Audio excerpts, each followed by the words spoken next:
Hi everybody, my name is Jo and I love to read. Today I'm going to be talking about my 3 favourite covers and also my least favourite covers of the books that I read from January to June 2022. I've gone a bit back and forth about what to do with the covers one. I did go with my 3 favourite covers when I first started doing this, and then I also went to ranking videos, but when I looked at the covers of all the books that I've read to then rank them for this first 6 months, it was kind of boring because most of them just ended up in the same category. So I thought I will go with whatever I think is going to be most interesting for you guys, and this time it's just talking about my favourite covers and my least favourite cover. I am thinking going forward that I'm going to have to continue doing that because I'm going to be reading a lot of books that not part of my enjoyment, but a lot of them, the covers are going to be good because I'm specifically picking books that I think are going to be interesting, and then I am looking for a specific edition that I think is the prettiest, and therefore they are going to look nice. I'm no longer going to have this big TBR pile, or I haven't for a while, but I'm not going to have covers that I think look a bit yuck. So that's why I'm just going back to that sort of format instead of the ranking, and we'll just see how it goes. My hair is also a little bit kind of messy chic, I think, today. It's actually in the plait that I slept in it, but I think it looks okay. I'm trying to keep this bit behind my head, but we'll see how it goes. It looks fine. So I think it looks cute. So I'm going to first talk about my least favourite cover, and that is Midnight Sun by Stephenie Meyer. Now I do appreciate that 10 years or more since the first series came, or the series came out, the Twilight series, I do appreciate that they have kept this book that is published so many years later in the same style and size as the rest of the series, because not a lot of publishers do that, and it is very frustrating for someone who likes to collect books in series looking at the cover. So I do appreciate that. But I'm not a fan of the pomegranate. I don't I know that it has significance to the story because obviously I've read the story, but I just don't think it looks nice. I liked how the rest of them did look, and I feel like it didn't have to be a fruit, because we have an apple in Twilight, and then what are the rest? I'm just having a look.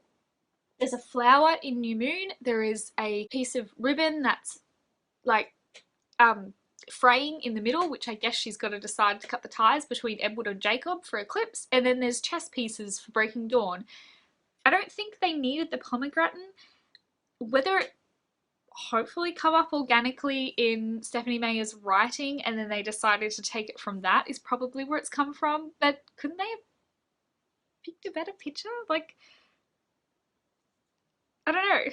It's not as nice. It kind of looks a bit like ugh on the inside, so that's why for that one. Now to go to my favourites. I don't super have an order for these because there's not one that really makes me go wowza, so I'm just going to do them in the order that I see them on my laptop, hence why I'm looking down, and I'll talk about the spoilery cover because it spoils things for the series. I will talk about that one at the end so that you guys can skip it, but I'll let you know when I go to. One of my favourites for the books that I read at the start of this year is A Storm of Swords Part 2 Blood and Gold by George R.R. Martin. Now the one that I'll have on here, this is quite a new cover. I love the new covers, they're so gorgeous, and I feel like I'm going to collect the rest of the series in these covers. I just think they're such beautiful landscapey ones. The one complaint though I do have about this one, and I don't think there's an edition that you can buy that doesn't have this complaint, but it's the big Game of Thrones sticker, but it's not really a sticker.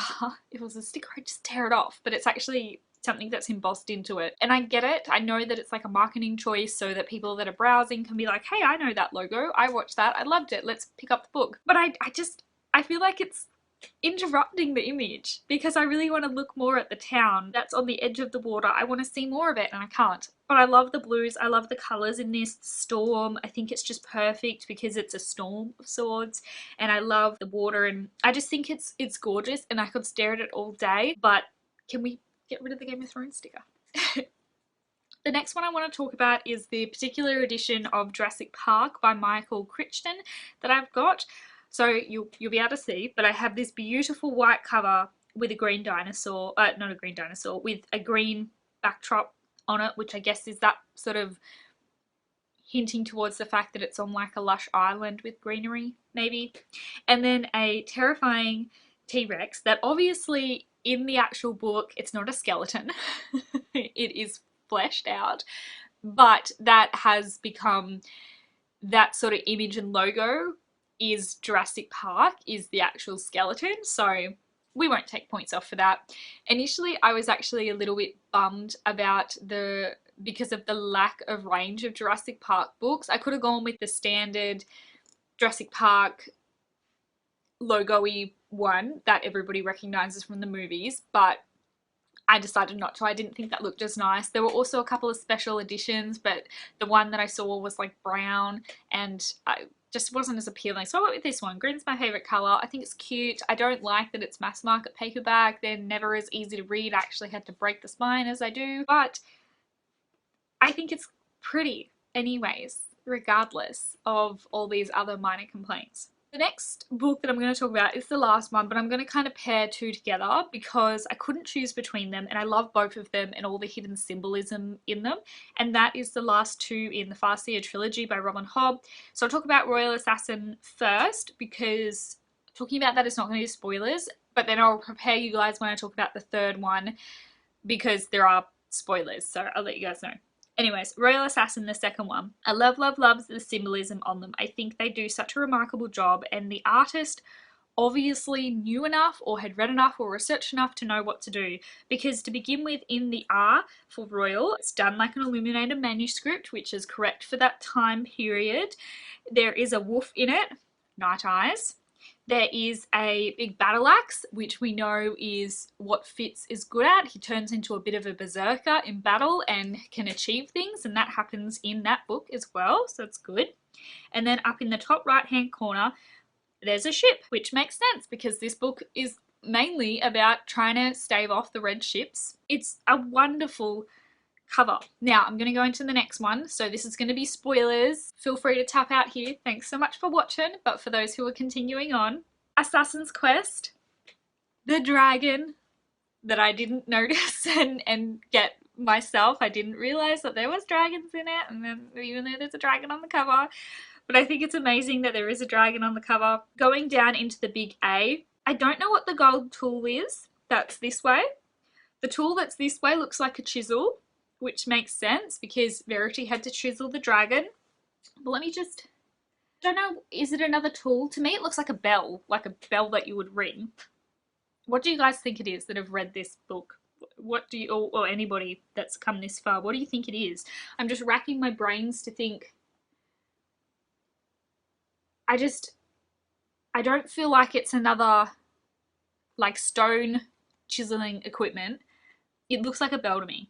That is it for this video. Thank you guys so much for watching it. That is the technically 4 favorite covers and the one that I do not like. Thank you so much for watching this video. Let me know if you've got any fun covers that you really like. Let me know in the comments below and I'll talk to you guys next time. Bye!